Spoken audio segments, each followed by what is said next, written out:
again for tuning into Sim's Workshop. Hope you're all having a great day.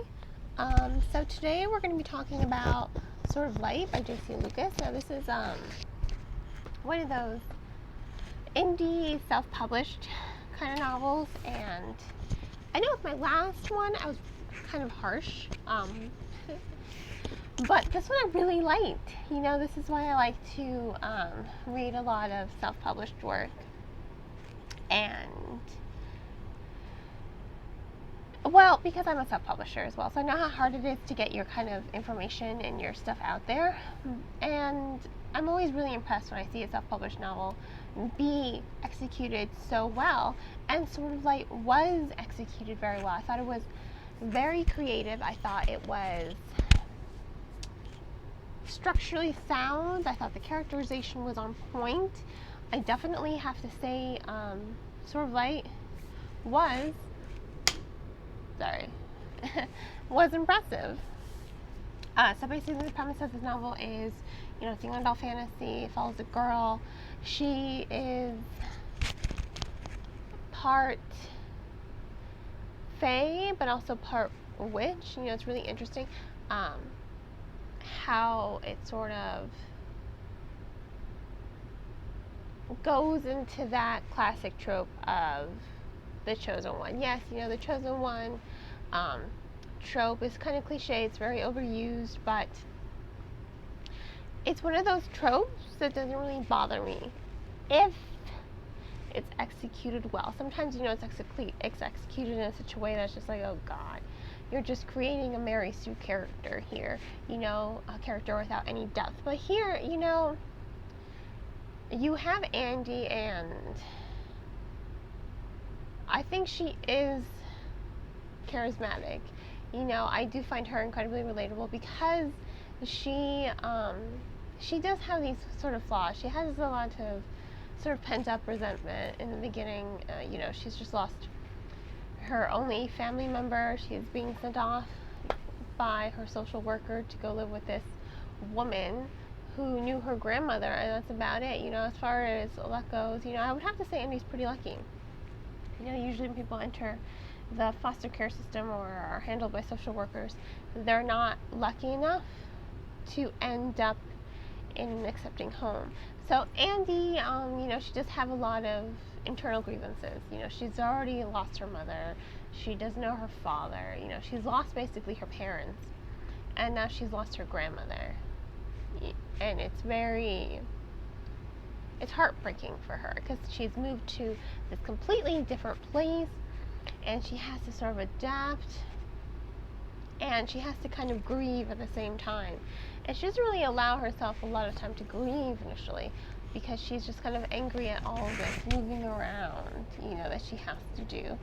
She's angry at her social worker, Annie, for dragging her from her grandmother's deathbed. Literally, you know, her grandmother just died, and she's just like, okay, come on, let's go. You know, so you kind of understand where a lot of Andy's resentment is coming from, and you pity her, but you also connect to her at the same time. You know, I really think that's really compelling about her characterization, that she has these flaws. You know, yes, she's the chosen one. She falls into that chosen one trope. She's got a lot of untapped power, but she has a lot of flaws as well. She also has a lot of disbelief. You know, she doesn't really believe that she's like, initially she doesn't really believe that she's really the chosen one. She's just like, you got the wrong girl and not me. But the more she learns about her power and the people around her, I think it's really interesting that she comes into herself, but she doesn't think she's like this all-powerful, like, you can't mess with me. She's steadily on her way there. You know, this is the first of a series, and I do consider myself lucky to read it. You know, I really do. Hopefully maybe it will get picked up by a big publisher to, you know, spread out there, but who knows. I thoroughly enjoyed it. You know, I liked it a lot, and I think that's what worked for the story. That, yeah, you're going to be using some cliche tropes, but at least, you know, bring some levity, bring some uniqueness to storytelling. And I will say this, the person she goes to live with is Diana. If you are familiar with Roman mythology, Diana is the goddess of the moon. You know, she is the Roman equivalent of Artemis, goddess of the moon in a hut, and I really think that's really cool that they brought her in. I'm very, very picky when it comes to interpretations of Artemis and Diana, because my name Cynthia is derived from that, so I'm very protective of my namesake. A lot of people are like, oh no, Selene's the goddess of the moon. No, Selene was the Titan. She was the Titaness, sister of Helios, the Titan of the sun. You know, yes, they still exist. They were one of the few Titans that were allowed to continue living, you know, after the Great War. I'm very familiar with Greek mythology, little Greek mythology lesson, but Selene is not the goddess of the moon. She still drives the chariot, but the whole title goddess of the moon went to Artemis after a point, just like god of the sun went to Apollo. You know, Helios drives the chariot. You know, Titans kind of, sort of, yes, they have a lot of power, but they were overthrown by the gods, so they became the sort of servants.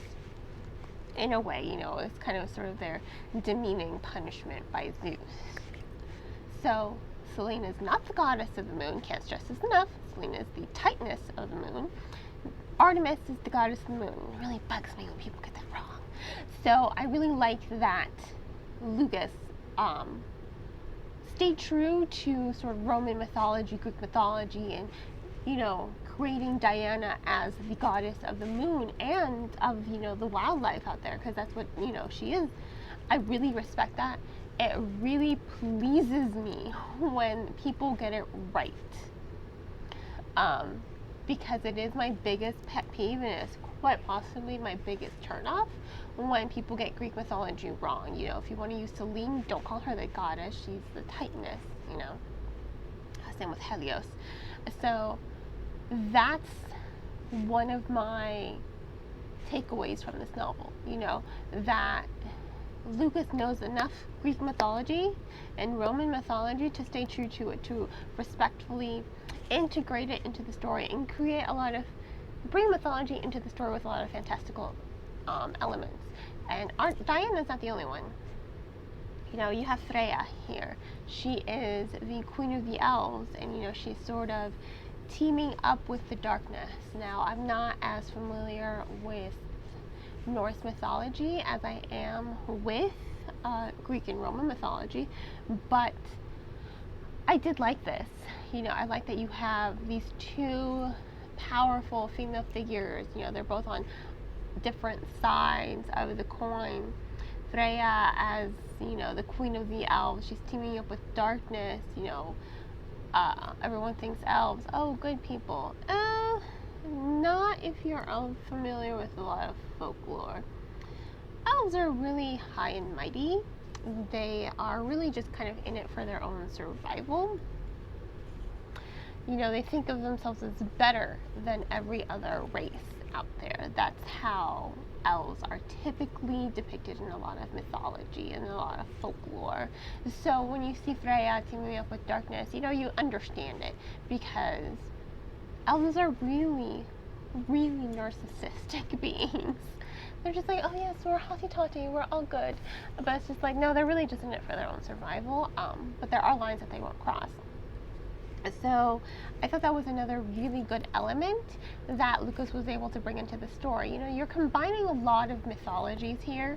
You know, you've got Fae, you've got Freya, you've got elves, you've got Diana, you know, you've got a lot. There's a lot going on, but Lucas is able to bring them all together in a very cohesive way to keep the story going forward, to keep this foundation of the story very strong. You know, as for Andy herself, you know, she's really kind of thrust into it, and she grows. You know, she does steadily grow in power and characterization. She becomes a stronger character closer to the end than she does start in the beginning. I will say that. And I also love Lucas's detail. Lucas does a really good job I'm unsure of the author's gender. I think it's a she, but I'm not sure. So we're just gonna go with Lucas. Lucas does a really good job with setting up the structure and setting up the scenery of these stories, of this story, because you can almost, she's in this rural kind of middle of nowhere, kind of think Midwest setting.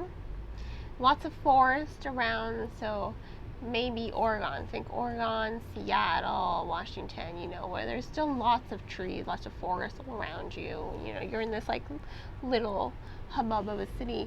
I really love the detailing. You can really visualize the story. There's such a freshness to it.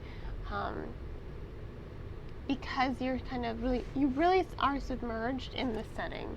You really are grounded in the setting and the structure of the story. And I really appreciated that because, it's not a really long book.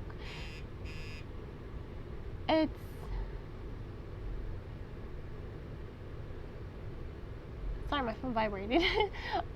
It's only 179 pages, I believe. It's not even 200 pages. It's a really short book. It's a very quick read, but you can see the imagination. You can see Lucas's strength in her detailing, in their integrations of different sort of folklore and mythologies, and really it's a cohesive story. It flows very well. The pacing rises perfectly. It is overall a good novel, and I really do consider myself lucky to read it. Definitely recommend. I definitely have to recommend it. I give it 3.5 stars, almost 4, not quite there yet, but I do give it 3.5 stars.